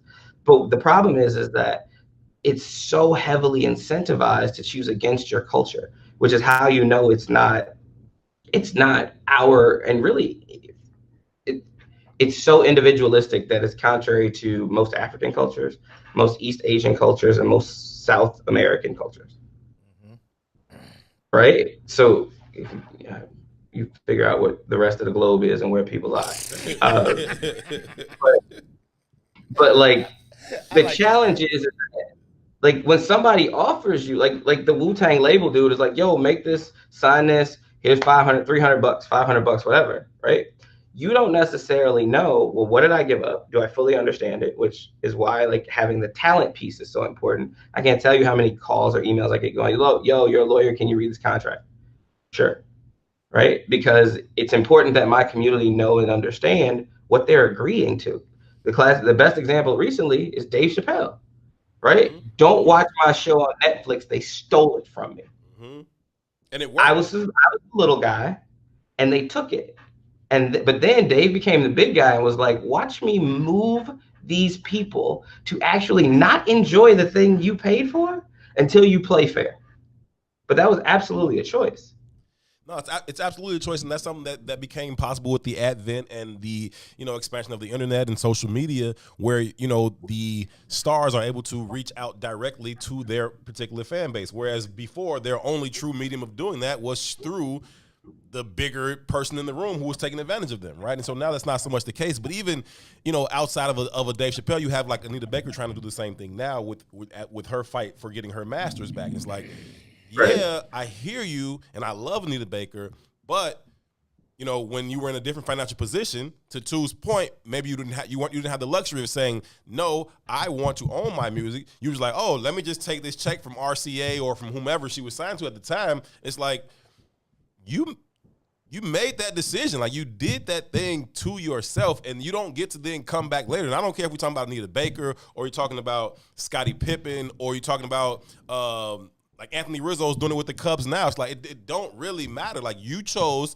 to take this long-term deal because you weren't willing to bet on yourself. Bet on yourself, deal with the fact that you are about to get beat. But the challenge with that is that would make sense where there was no system leaning on one side or the other, right? Like, the reality of it is for each of these individuals, the reason why people pooled their money to make RCA was so that they could leverage the talent of individuals and actually use their money to make them make choices they otherwise wouldn't make. Right? So, like, I can't hold them fully accountable. I mean, they made the choices that they made, but I don't know that they knowingly made those choices, right? In the law, we talk about people's knowledge is a big part of how we hold them accountable for their actions. If you knowingly made certain choices, it could be a federal crime. If you didn't, you can do the same action having not had knowledge of the choice, of the impact of the choice that you were making, and it not be a crime, right? And the same is true, I think, when you operate in business. It's not that she didn't know she was a good singer. You go through, I mean, I don't know how many, I live on the South Side. Between my mama house and Homewood and my house, I assume I drive past 3,000 black churches, right? They all got good singers in them. There's good singers everywhere. She had an opportunity, and I don't get mad at any artist for leveraging that opportunity. The challenge becomes, is this the system that we want, right? Like, Spotify right now has this ongoing lawsuit because for the first several years, they weren't paying royalties to writers of songs. And they said it was because it was too hard to find them. Well, you found the song. You just didn't want to put the money and effort into it because it would squeeze your margin so much you couldn't compete it. And now you're so big that to write the check would bankrupt you. So you're too big to fail, right? Spotify is actually getting more empathy than the individual writers and artists. But we do that all the time, though, don't we? I mean, like, and Sister Cassiopeia from the Black Mall is showing you a lot of love in the comments right now. Oh, I love her. Yeah, she actually, her show just aired right on the program right before ours. She just. I logged in on the switcher on accident while they were talking, and it had to log off. Hey, Ken. Oh no, it's cool. It don't let you pop right in, but yeah, she was definitely here. But I think we do that on a larger scale. Anyway, when you talk about this idea of putting these large corporations and their needs and their sustainability above that of the individual, I think we make that decision every time we see these large corporations, these banks being bailed out or the auto industry being bailed out. Nobody throws or Target leaving a black neighborhood. Yeah, and nobody gets upset. Nobody's like, "Yo, y'all gonna take our money and give it to these rich motherfuckers? Are you crazy?" Nobody does that. I think that the moment they do that, everybody should be like, "Okay, nobody's going to work tomorrow. Like, what the fuck I'm going to work for just for you to get them my money? They're not more important to me." But somehow, the top 1% has convinced the other 99% that the 99% is more dependent upon the one than the one is dependent upon them. I think it is a brilliant mind trick that they've managed to pull off and execute flawlessly. I just don't understand what the F is wrong with the rest of the 99%. Well, I don't. So I have this conversation with my people in a lot of different ways, right? And I usually think about it in the context of like who's woke and black, right? Like, yo, why ain't you like more like revolutionary? And my answer is the same as when I graduated from University of Virginia with my MBA. I had a third of my class was people who were not born in the United States, and they had a preconceived notion about black people. Some of my others, there's 316 people in my class. 11 were black, 9 were 2 of those blacks were international. And then some of my classmates were mad, like, yo, like, I literally had one of my classmates walk up to another, shout out to Marcus Thomas. One of my Indian classmates went up to him. Marcus Thomas is 6'4" and was too big to fit in a fighter jet. So he's still active duty, United States Navy. He's mentioned in my TED Talk. I just plug myself. My PR person says I need to do that. That's what's up. So one of our classmates goes up to Marcus, who's 6'4" and could have played offensive tackle if he didn't ruin his knees. And says, you know, Marcus, you're nothing like my parents said you were. You're so friendly. Oh, wow. She's from South India. That's what they. She's from South India. Back to what I said. So at first, right till they need you. Right. No, but here's the thing, right? At first, we're like, yo, that's bugged out. But then the conversation was, well, she gets the same media and the same messaging that everybody else does about 6-foot black men. Why wouldn't she believe that? They scary. Right. So I don't get mad at anybody who sits in an ecosystem. I use the analogy of if you live next to a coal mine and you look dusty, I'm not mad at you for that. Right. Like if you live in and you sit in an ecosystem where you're degraded, described, and it's exported around the world that this is your identity. But when does the shower become available to you, right? Like when does the shower become available for you to not look so damn dusty and choose to continue to look like when do you have the opportunity to cleanse yourself and be like, yo. Good point. Listen, we got to take a break. Amio, hold on with me one more segment because I want to get your information. I want people to be able to find you. I want people to be able to, find out where your stuff is and all that. But I got to hit this break. When we come back, we'll make sure you get all the information out, and then we'll wrap this conversation up. Is that cool? Sounds good. All right, just a couple minutes. We'll take a quick break. We'll come back. We'll wrap up things with Amiel B. Harper from the Morpheus Consultancy. This is I Said What I Said. We'll be right back. WIFTDPM. Shop at Black-owned and operated Solo Beauty, where you are appreciated and respected. Located at 8158 South Cottage Grove, Solo Beauty can supply all of your black hair care needs. Solo Beauty is open from 11 a.m. to 8 p.m., Tuesday through Saturday.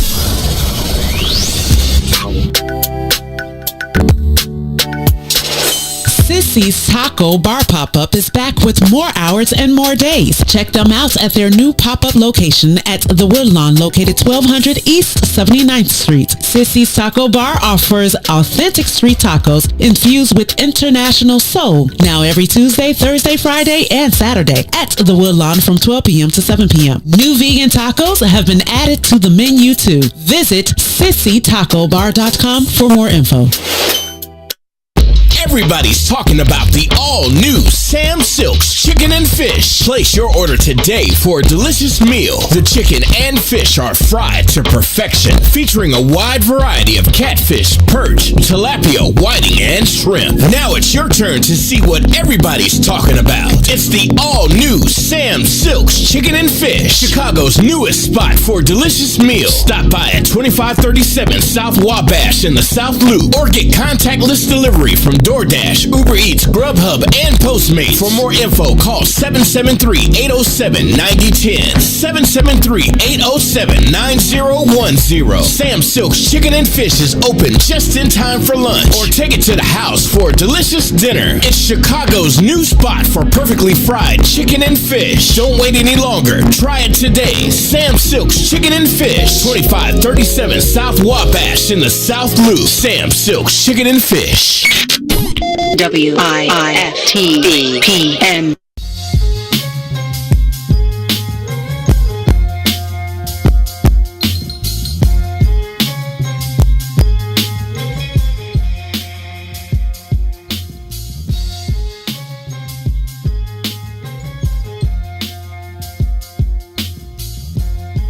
My nigga Dr. Mindbender behind the boards. Custom, ain't no heroes or role models where I'm from for us to follow where I'm from.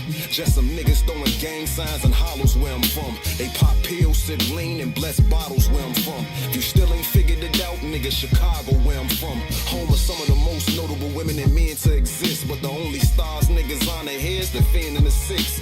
Most of us settle, however some intend to get rich. We lose homies and hit the internet to pretend that they miss. We spend link at the corner store, and motherfucker ain't gotta be enlisted in no army or Marine Corps to be going to war. It's gun smoke in the air, and it's blood stains on the floor. We all born poor, but yet and still we feel we born to soar. The beautiful struggle, bodies left blood oozing in puddles. We love to hate like a poisonous dart from Cupid then struck you. Shit, you stupid as fuck if you let the stupid instruct you. Should be using your muscle to build. What's going on, family? We are back, and we are live from inside the What's In It for the Black People Media Studios alongside Toussaint Werner. My name is Herb Howard. This is I Said What I Said. Thank y'all so very, very much for choosing to be a part of this conversation here on this Tuesday afternoon. Happy Tuesday, my brother. Yeah, you appreciate it, man. You know, whatever. You know, to you too, man. I share my day with everybody. I appreciate you letting me exist on your day. I do my best. Thank you, man.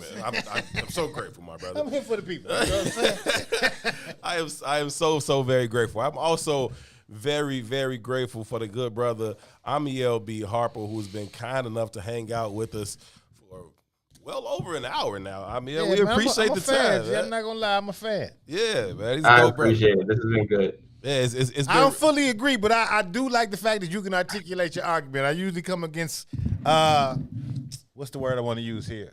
Not formidable foes. You know what I mean? I take that as a compliment. Yeah, certainly it's not always about agreeing, man. We just need to have these conversations. So wherever you come in on it, you know, some things we agree about, some things we don't. Me and Tu argue 15 hours a week. It's all good. That's true. And sometimes we agree, though. Sometimes we agree. Either way, man, we appreciate you taking the time. And people are enjoying the conversation. Please let people know where they can find you, be it on social media or your website or some, you know, let people know how they can stay in tune with you. Sure. The website is www.morpheusconsults.com, morpheusconsults.com. Find us on Instagram, because apparently that's what young people do, at Seek, SEEK _Morpheus. And you can like the company page on Facebook. There's a contact us link on the website, or you can find us on LinkedIn. Those are the mediums that we typically use. Sounds good, brother. Tu, any more questions, comments, or concerns that you would like to direct towards brother Amiel before we wrap up the conversation? No, not particularly, man. But I'm gonna reach out personally, man. I want to dig a little deeper and get to know a little bit more about what you're doing with Morpheus. And I think we should be engaging in these kind of conversations more often anyway. You know, so I'm absolutely. If I could leave y'all with anything, it's that it's critically important right now. There's this ongoing conversation about access to capital. I think that's important. More important, though, for businesses historically and Black businesses right now is access to revenue. right? And so there's an entire conversation that needs to be had around how the companies that you buy and support, are providing access to revenue for Black-owned businesses and Black suppliers, right? We have to be able to be plugged into the ecosystem in order to survive. And just like in employment, where last hired, first fired, that trend is also happening in supplier diversity. And it's critically important that Black businesses get an opportunity to compete, to gain revenue from businesses that engage our community. Mm-hmm. That's real. That's very, very real.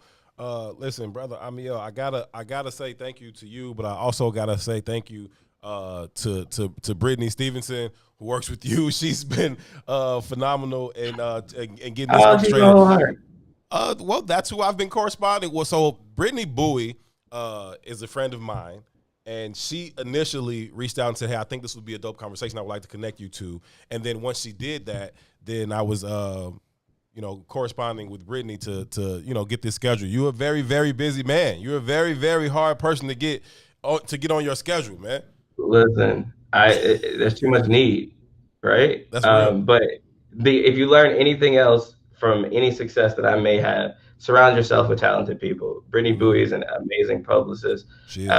Brittany Stevenson, shout out to Busy Bee's virtual assistants. Brittany Stevenson is my executive assistant. Mm-hmm. And when we started, this was an idea for her. And she's grown her business tremendously. So if you need an executive assistant, you need a virtual assistant, Busy Bee is phenomenal. Nah, she was good, and she's patient and understanding. Because me, I'm terrible at like email correspondence and stuff like that. So I'll miss an email for like a week, and then I'm like, come back like, oh, my bad, Brittany, we still good for like tomorrow. Listen, it's not my ministry, but I'm grateful to have the people I have around me. Also, invest in Black women. It's the smartest, easiest, simplest thing you can do. Invest in Black women. Literally the highest ROI. The rest of those things. No, look. It's the highest. Black women are outperforming every other demographic for sure in terms of graduating college, right? Let's talk about this. And they graduate college at an extremely high rate. Unfortunately, because they pay at least two taxes, Black tax and woman tax, their salaries are somewhere between 58 to 67 cents on the dollar of a white male. So investing in them means you're going to get, it's just ROI calculation. My bachelor's is in finance. It's just ROI. For every hour that I've put into a Black woman's business, I've gotten like at least 3 to 5 referrals. Like, not even a joke. So, and that's my life experience, but the data says, I can see two already like winding up. The data says Black women are graduating college at a higher rate. They're getting professional degrees at a higher rate, and they're still underinvested in, and they're coming from the same communities that have disinvestment. So if I told you that I could find you somebody who could cross 50 yards in 10 seconds, and found you somebody else who could cross 50 yards in 5 seconds, which one would you invest in? It's just simple math. It's a no-brainer, right? Two? Yep. I think there's another conversation that we should have around that conversation. Let's have it. Go. No. I think that's a separate conversation. I think that's a separate conversation. And I don't want nobody to interpret this the wrong way. I support Black women 100%, but I think we always have to ask the question why. Right? We use a quote here on this show all the time, and the quote is a quote from Neely Fuller, and the quote says, "Until you fully understand white supremacy, what it is and how it works, everything else you think you understand will only confuse you." And that's true. Right. Yo, I'm gonna support your quote. When I do anti-racism training, I train like groups on systemic racism, predominantly white institutions. I always ask them, how can you tell if something is systemically racist? And I give everybody a chance to answer. No. Toussaint, what's your answer? How can you tell if something is systemically racist? How can you tell if something is systemically racist? Yep, if an organization is systemically racist, a thing. I think the very design is a telltale, right? I heard was being funny, but I was kind of serious. But it's kind of real, right? Because it supports the regime. So I got a real easy test for you, and it's one you can apply to everything. Does that institution or thing predate August 20th, 1619? If it doesn't, then it's institutionally racist. Well, there If you it go. was August 20th, 1619 was the date that the white. So Herb was right. There you go. Wait, but here's why it's really important, right? Because it's the data that matters. I don't have to have a conversation with you about, well, is my bank institutionally racist because it's Wells Fargo and the CEO said it's too hard to find black talent. Right. Yes. If the bank doesn't predate 1619, then it's institutionally racist. Because from August 20th on, everything that was built on institutional racism. It was built on racism, like quite literally. And that's just an easier date to use than whenever, colonizers showed up and eradicated Native Americans. I like that. So It's very simple. It's very clear. 1619, then it's racist. That means your banking system, your legal system, your healthcare system, your road system, you pick it, you name it, the institution. If it doesn't predate that date, then it's racist. Agreed. I think that's a very, very simple, concise, and clear way to define it, and I think it's accurate. I agree with you wholeheartedly on that piece. I like it. Thank you guys for having me. This was awesome. Amiel, thank you so very, very much. That is Amiel B. Harper. His company is the Morpheus Consultancy. Make sure you guys find him and find the company on social media, on Facebook, on Instagram. Go to the website as well. Amiel, we got to do this again sometime, man. I'm around. All right, man. Looking forward to it. You know who to talk to find me. Yeah, I know who to talk to find you, Mal. So we'll definitely have this conversation again. It was absolutely phenomenal, man. Appreciate your perspective and your opinion and your experience and your knowledge on many of these issues. Thank you so much for taking the time, brother. We'll talk to you soon. Yep. My man, peace. Indeed. It's dope too. You ain't Real dope brother, man. Cool brother. Yeah, he had a lot of really cool things to say, man. I enjoyed that conversation immensely. I really, really did. Got to give another shout out to my homegirl Brittany Bowie for setting that up, man. Shout out to Brittany Bowie. Yeah, she is phenomenal. She's super, super dope. She do a lot of dopeness, and she does it in her fullest authenticity of being black. Like, she shows up in all these different spaces that she's has access to, but she shows up black as fuck in all those spaces, and I really, really appreciate that about her. And she's super, super cool. So appreciate you, B. Two. Last night there was the national championship game. When we left here, I asked you, I said, I told you he was gonna win. Says Gonzaga gonna win or Baylor gonna win? You said Baylor's gonna win because the basketball guys just don't work like that. Yeah, you're not gonna have an undefeated season there and win a national championship like that. They don't work like that. Baylor beat the brakes off them boys. Okay? From the jump ball, they beat the brakes off And of them. Gonzaga wasn't playing like trash. Like, No. they didn't have a bad night. They just got beat up. I will say this, though. It's really, really, really hard to hit such a high peak as that semifinal game they had at UCLA and then Also get back up really, for another game. Really hard for a white team to beat a black team. I'm just saying. Hey, them brothers was fucking them up, okay? On defense, like, Baylor was literally suffocating them dudes. Like, they couldn't get and listen, Gonzaga has been the number one team in the nation all year. They undefeated. They full of All-Americans. They got Jalen Suggs, and he is a dog, right? Dog. But they also got the white dude, Crispert, is And a Timmy dog. in. Timmy is a dog. Yeah, and they then white, though. There's difference. Yayi, another, like, but them Baylor dudes, gee. Okay, I think they got one white dude in the rotation. I don't know. They probably got some other ones on the bench somewhere. That's usually a good basketball But they got one white dude in the rotation, and they was hounding Gonzaga. Gonzaga couldn't penetrate. They couldn't get no open looks. That boy, number 45, I can't think of his name right now, but he was a beast. And then the Butler dude was cashing out threes like he was Steph Curry, like unconscious threes. Like Butler, the game was never in doubt. They came out, they went up. It wasn't. They came out, they went up 9-0, and it was never in doubt after that. I was like, eventually Gonzaga gonna settle down, they'll make a run.